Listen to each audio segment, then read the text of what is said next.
I've made 22,485 bucks since 2024 started using 6 algorithms I created.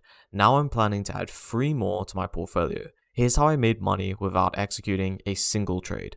I'm Manir, also known as Gusok Trades on Twitter, and I also run Unbiased Trading. Let's get exactly into how I actually did this. Now, first, I just wanted to go over what my algos actually run on and the actual markets. So all my algos are trade futures markets. So this is primarily NQ, ES, one is on crude oil, and yeah, really basically those kind of markets. Now, NinjaTrader is my platform of choice.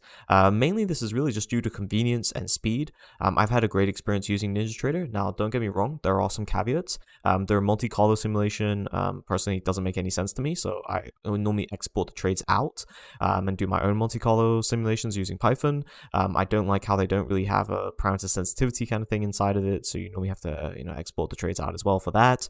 And portfolio creation isn't amazing for NinjaTrader, but pretty much everything else, I also really like that it's using C#, even though I'm not, a huge fan of the C# language. I still code in it, and it's really fast. So execution speeds have never really been an issue for me. Overall, just, it's a great platform, and I prefer it over kind of the other ones that are available, at least at the moment.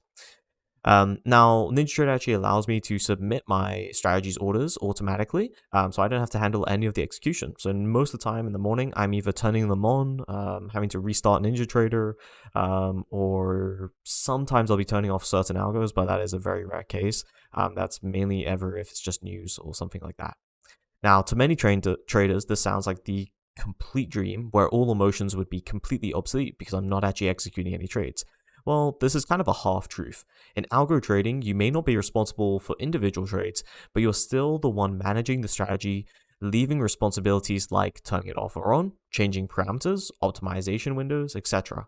Now, really through this video, I just want to demonstrate a couple key lessons that I've really learned since 2024. And, well, I guess some of these I've learned over my whole journey with algo trading as well, but I think some of the key ones that really stood out to me.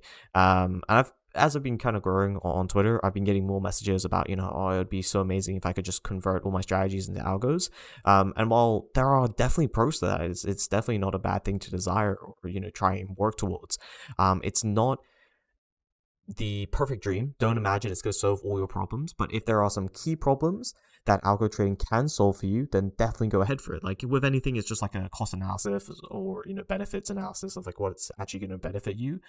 For me, algo trading is great because one, I prefer the modeling side of things. I prefer creating strategies. I'm not really a big fan of executing. I don't like managing my emotions between those kind of actual trades running live.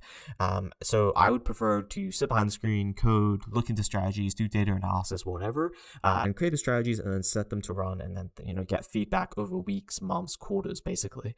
I was terrible with discretionary trading, with my emotional control over a single trade. I would do great for a month, and then I'd mess up on one particular trade because I got whatever emotion that skewed my kind of thinking. Whereas I've been a lot more consistent in my thinking if I can think over a week's time frame or a month's time frame of seeing how a strategy kind of performs. Now, don't get me wrong, that doesn't make each day easier, but it does make the consistency of handling that strategy a lot easier for me personally compared to just one trade handling.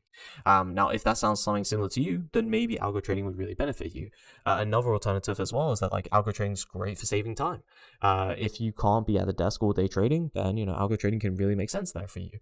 But those are just a couple of examples where I want to keep the transparent that algo trading is great, but it may not be for you if it doesn't kind of fit the wins criteria, at least for you. But for a lot of people, I'd say I think there is benefits in algo trading, or at least the step before algo trading, which is systematic trading, where you're really putting the criteria to your strategies, back testing them, do proper modeling. Those things I think is beneficial to pretty much everyone. I've worked with a lot of traders, discretionary and systematic, and it's benefited every one of them. So I can definitely say that, at least from my experience, that's about 180 traders or so now, which are not the the biggest sample size, but it's a decent one at least, that I'd say is beneficial. Next is drawdowns. So I really bring this up because despite making 22,000 since the beginning of this year, I lost almost 10,000 in less than 18 days before seeing any profits. highlighting the importance of emotional control even for algorithmic traders. And this is a really key example where I can say I can handle these feelings over weeks, but if I for some whatever reason lost 10,000 in a single trade, that would emotionally mess me up. But seeing my drawdown go into that, over I think it was about 18 days. I was feeling stressed. I really did enjoy it. But I could rationalize longer because I was thinking on a longer time frame that, realistically, this is a small bump in the road. I'm going to have drawdowns. It's natural. I will have losing periods. I've been doing really well before this, in 2023, for example. I just need to stick to my, strategy and actually keep to it. Now, if this continues at an excessive rate and breaks my max drawdowns and everything, historically, then yeah, maybe I'll turn off the strategy and this is a losing strategy. But that allows me to logically think through it, logically think how, better traders than myself. Jim Simons is a really easy one to draw from. Obviously, Jim Simons is more intelligent or has access to more intelligent people than most of us. However, some of his mythologies and lessons he's learned over his journey has been very true. And one of them is that just always stick to the strategy. It sounds very simple, but you're never going to know if your strategy is actually profitable or not if you don't just stick to it.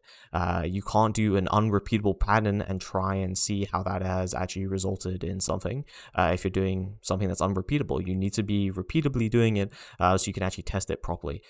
And this is, goes for drawdowns as well as being able to handle them. So luckily I was able to recoup this. I still had some drawdowns after, but I wanted to put a key point on that trading is not all profits. It really isn't. I would say most of the time you're actually dealing with drawdowns.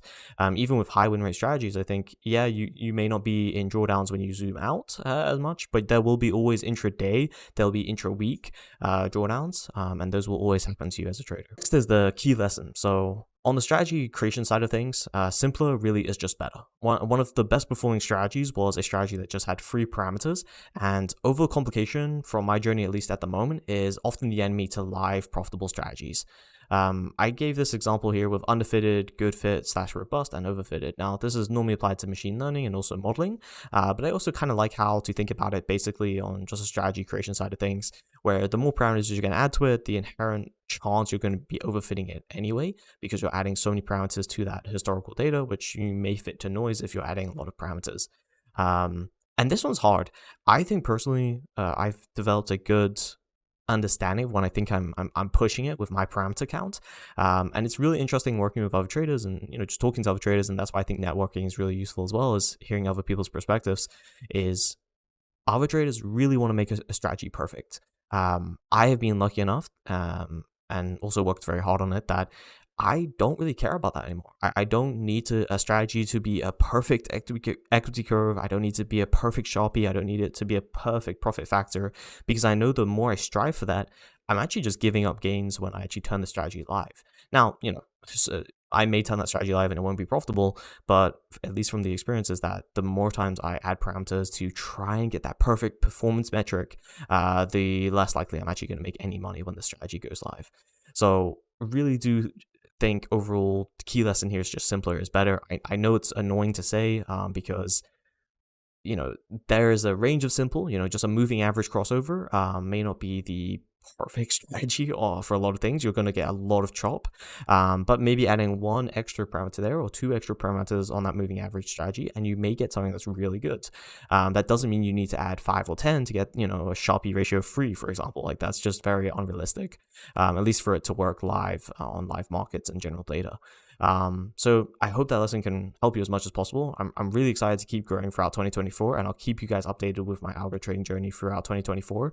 I'm not excited about the drawdowns, but it comes with the game, and we've signed up for the trading game. And that's what it comes with.